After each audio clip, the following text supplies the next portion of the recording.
Ayan, lalagyan ko ng ceiling green. Ako, nakalimutan natin yung ceiling green. So, medyo luma na yung isa, pero okay lang yan. So, ayan, nilagyan na natin ng ceiling green. Ayan.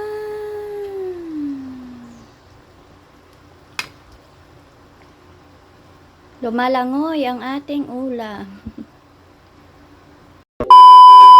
So, ayun, ako na lang mag-isa dito sa bahay. Yung mga bata ay umalis. Si Jerry, umalis din. Pumunta siya dyan sa Jollibee. Ako na lang isa dito sa bahay. Ayaw ko gumala kasi ayaw ko ng gastos. So, magluluto na lang ako ng ulam. Hindi naman talaga ako mahilig gumala ng gumala. So, mabubuhay kasi ako na hindi ako gumagala. So, may kinuha akong ulam sa ref. Ito. Ayan. Ayan. Tsaka, ang dami ko pang labahan kasi nag-ulan. Tapos, ayan. So, ito. Mayroon akong malunggay. Tapos, mayroon akong gulay. Lalagyan ko ng hipon. Then, naghiwa na rin ako ng sibuyas at sibuyas at bawang. Tapos, yung aking coconut milk ay frozen, galing to sa ref. So, nilagay ko siya kasi sabi ng mga kasama ko, basta ilagay mo lang sa ref yung gata na hindi pa napiga kung hindi mo gagamitin. Para sa isang araw, pwede ko daw siyang gamitin. So, ito siya. So, ito yung gata. Ayan. Na frozen siya. Ayan. So, lalagyan ko lang yan ng tubig. Ayan. Tapos, pipigain ko. Tapos, naka-ready na rin ako ng bawang, garlic, sibuyas, onions, malunggay or moringa leaves. Ito, kalabasa or squash. Tapos, ayan, little shrimp. Ayan, maliliit na hipon. Ayan. So, ito yung magiging ulam namin today. Ayan. Umalis yung mga bata. May pinuntahan sila. So, para pagdating nila, mayroon na din akong ulam. Ayan. So, ito siya. Tapos, mayroon okra, ilang piraso. Mayroon eggplant. Tapos, ito sitaw, string beans. So, ito yung magiging ulam namin ngayong araw, ngayong tanghalian. So, kami lang naman ng mga bata ang kakain nito kasi si Kano, hindi naman siya nito kumakain. So, si Jerry, ang kinakain niya lang is chicken. And then, yung addiction niya, coffee, donut. So, mayroon ditong Jollibee fast food na 3 to 5 minutes away lang sa aming tinitirhan. So, nandoon siya. So, hindi ako sumama. Ayaw kong lumabas. Tsaka, ayaw kong gumastos ng walang katuturan. May kape naman kami sa bahay. Pero, siya gusto niyang magkape. So, wala akong magagawa dyan. So, ito yung aking ulam. So, ginataan tayo today. Siyempre, mayroong hipon. So, hindi ako nagluto ng isang araw kasi nga may leftover pa kami. So, ang leftover, kailangan kong maubos yun bago ako magluto. Tapos, ayan, nagluto si Andrea dito ng siomay.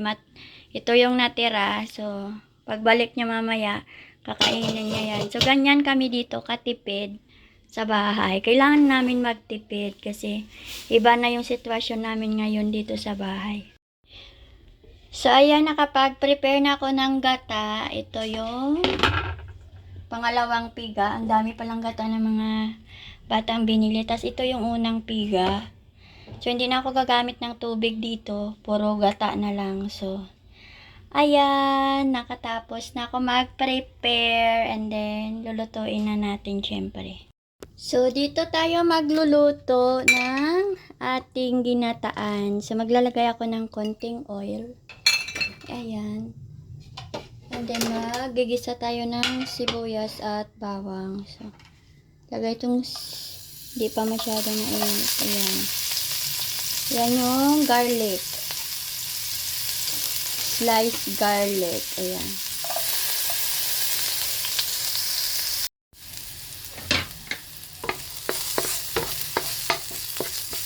Ayan. Then, ito yung ating onion. Ayan.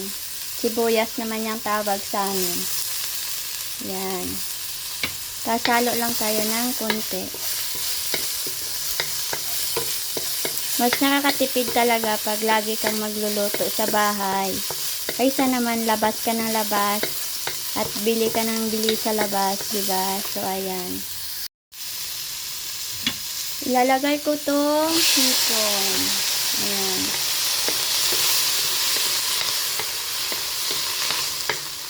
Yan yung aking hipon. Ayan. So, after ko tong maluto, tatanggalin ko. Pag nagkulay orange na yan, lalagyan ko siya tatanggalin ko siya dito sa kawali. Kasi, madali lang naman to pero ginisa ko lang siya saglit sa bawang at sibuyas para mawala yung kanyang langsa. Ayan siya.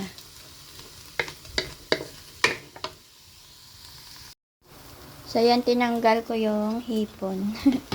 Ito yung hipon, natapos ko na siya gisa. So, tinanggal ko. Ito naman. Ayan. Hindi ko na yan pinalitan. Ito pa lang din to. Okay.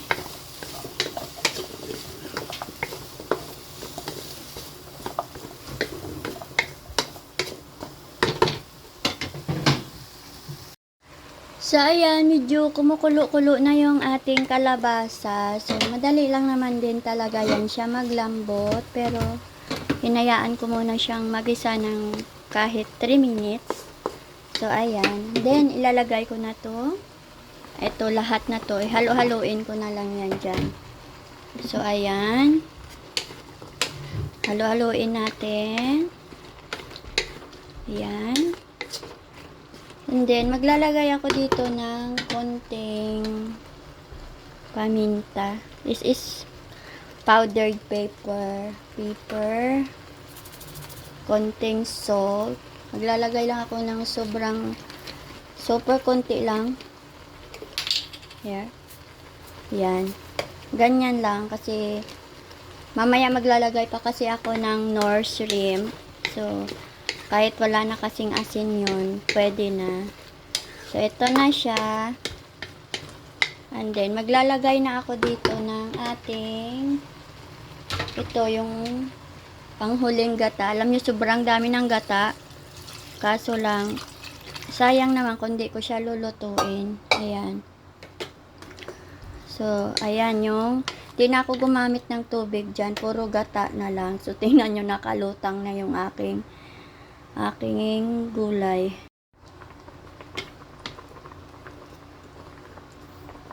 So, ito na. Ilalagay ko na tong ating unang gata. Sobrang daming gata kasi. So, sayang naman kaysa mapanis. Ilagay ko na lang yan. Ayan. Sobrang dami ng gata, diba? Kasi sayang, super sayang. Ayaw ko magsayang. So, antayin ko na lang yan kumulo dahil matigas pa naman yung kalabasa. Yan, medyo matigas pa. So, ganyan.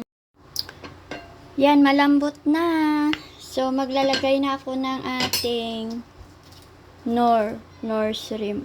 Ayan. Kasi, hindi ako naglagay kanina ng asin. Tapos, ilalagay ko na tong ating shrimp. Ayan. Wow! Sobrang yummy. O, diba? Kunting kulo na lang and then matatapos na din yan. So, magsasaing na din ako. 2 baso lang. Kasi baka dumaan dito yung anak kong isa. Kakain sila. So, ayan.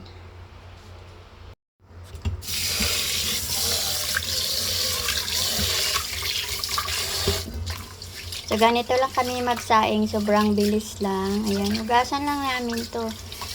Master na kami dito sa pagluluto ng sinaing. Kaya, ayan. And then, ganyan lang din. Ayan. Tapos, yung tansya na namin kasi to. So, yan. Pwede na yan. Tapos, tatakpan na namin. Tapos, ilagay Saksak. Power on. Ayun na. So, ito na ang aking ulam. So, munti ko nang makalimutan yung malunggay. Yung malunggay natin. Yan. Ayan. Kailangan lagi tayong may malunggay kasi nga, sabi ng anak ko, baka low blood na daw ako. So, ayan. Malunggay tayo. So, ayan. Mas maganda to kasi bagong pitas yung malunggay. Then, lulutuin mo siya kaagad. Yan. So, pag gusto niyang kumain ito, so kumain siya. Pero pag ayaw niya, wala, hindi natin siya mapipilit pag ayaw niya.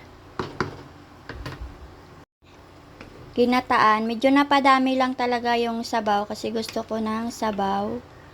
So, ayan. So, may shrimp.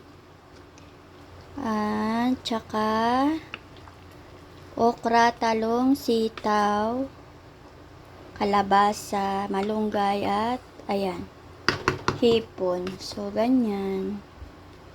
Ganyan yung ating ulam.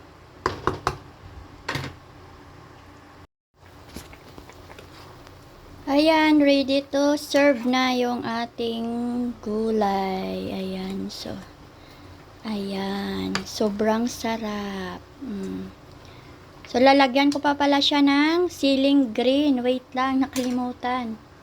Ayan, lalagyan ko ng siling green. Ako, nakalimutan natin yung siling green. So, medyo luma na yung isa, pero okay lang yan. So, ayan, nilagyan na natin ng siling green. Ayan.